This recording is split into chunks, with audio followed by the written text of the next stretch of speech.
Hello everyone, मैं आप सबका स्वागत करती हूँ हमारे चैनल क्रक्स ऑफ लॉ में। आज हम क्या पढ़ेंगे? प्रियम्बल। जैसे कि आप सब जानते हैं, हम सबको प्रियम्बल याद करने में थोड़ी तो डिफिकल्टी होती है।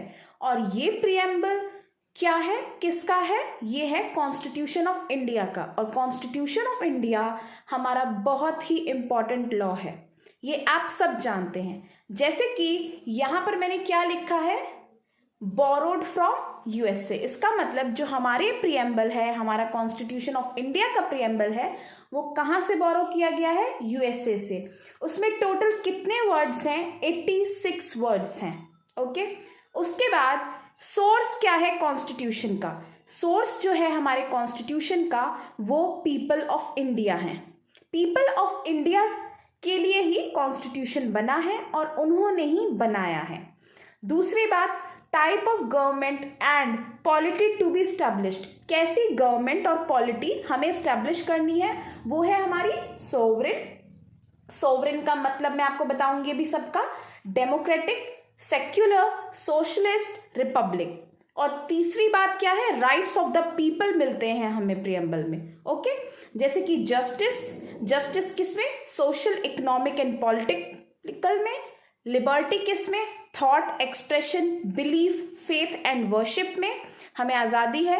इक्वालिटी किस में मिलती है हमें? स्टेटस एंड अपॉर्चुनिटी में। फ्रेटर्निटी क्या हमें एश्योर करती है कि हर एक इंडिविजुअल की डिग्निटी है। और यूनिटी रहेगी and integrity of the nation की बात करते हैं।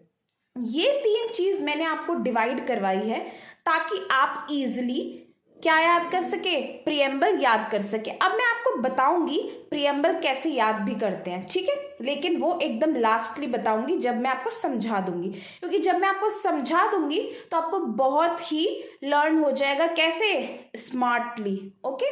जैसे कि हमारा सोर्स क्या है? पीपल ऑफ इंडिया क्या करना चाहता है? अडॉप्ट करना चाहता है। इनैक्ट मतलब बनाना चाहता है और खुद को ही देना चाहता है क्या? This constitution. दिस कॉन्स्टिट्यूशन मतलब कॉन्स्टिट्यूशन ऑफ इंडिया। उसके बाद सोवरेन, आप यहाँ के वर्ड्स देखिएगा। गवर्नमेंट कैसी चाहिए हमें? सोवरेन चाहिए। सोवरेन किसके हाथों में लाया करता है? सुप्रीम पावर किसके हाथों में लाया करती है? पीपल ऑफ इंडिया के हाथों में।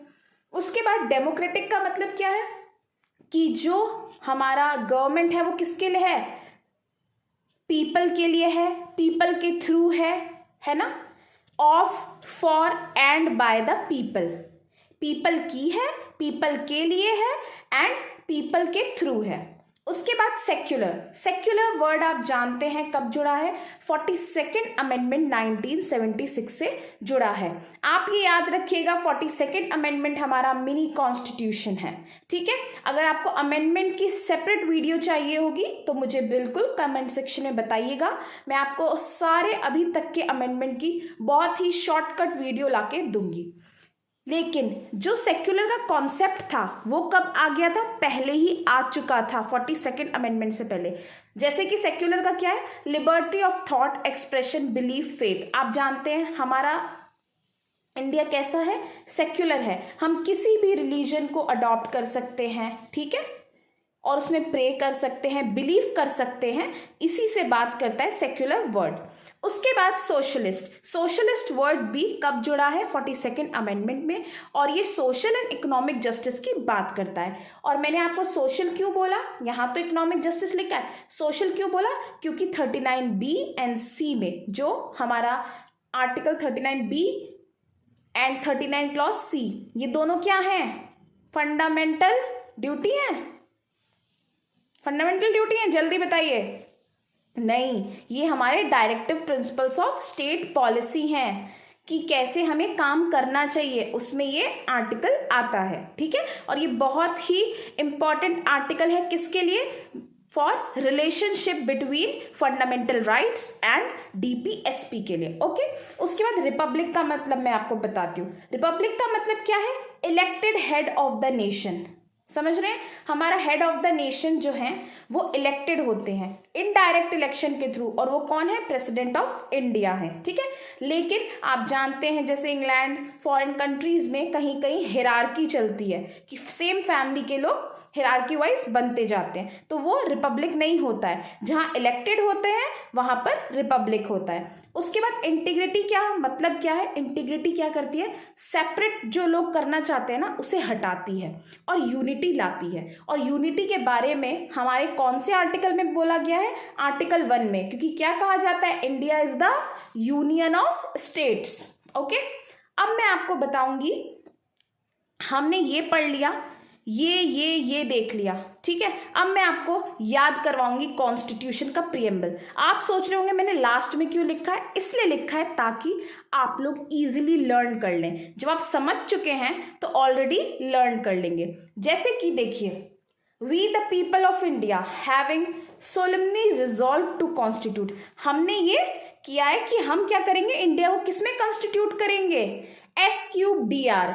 S3DR का मतलब मुझे कोई बताएगा? जल्दी आप लोग कमेंट सेक्शन में लिखेंगे S3DR का मतलब क्या है। यहीं पर है S3DR का मतलब। Okay, and to secure to all its citizen, और इसके ही थ्रू हम क्या करेंगे? S3DR के थ्रू सिक्योर करेंगे सारे सिटीजन्स को। अब सिक्योर करेंगे सारे सिटीजन्स को तो उनके राइट्स को भी तो सिक्योर करना होगा। राइट्स पता होंगे तभी ना। तो वो राइट्स कहाँ दिए हैं? ये दिए हैं। पता चल रहा है आपको? इन्हीं राइट्स को आप यहां लिख देंगे तो प्रीएम्बल का ये वाला पार्ट फिनिश हो जाएगा। उसके बाद आप बोलेंगे इन our constituent assembly this 26th day of November 1949। 26th day of November 1949 को हमने क्या किया था? अपने आप को अडॉप्ट किया था, अपने कॉन्स्टिट्यूशन को बनाया था, अपने कॉन्स्टिट्यूशन को, और खुद को दिया था। Adopt, enact and give it to ourselves, ये आपके पेपर में जरूर पूछा जाएगा, जरूर पूछा जाएगा। और प्रीएम्बल बहुत इंपॉर्टेंट चीज है। अब आपको आसानी से याद हो गया होगा, जब आप ऑब्जेक्ट पर्पस जान जाएंगे तो किसी भी चीज को आसानी से याद कर लेंगे। उसके बाद मैं आपको इसके केसेस बता देती हूँ। जैसे कि आप सब जानते हैं, री बेरूबारी जो 1960 का केस है, उसमें क्या कहा गया था?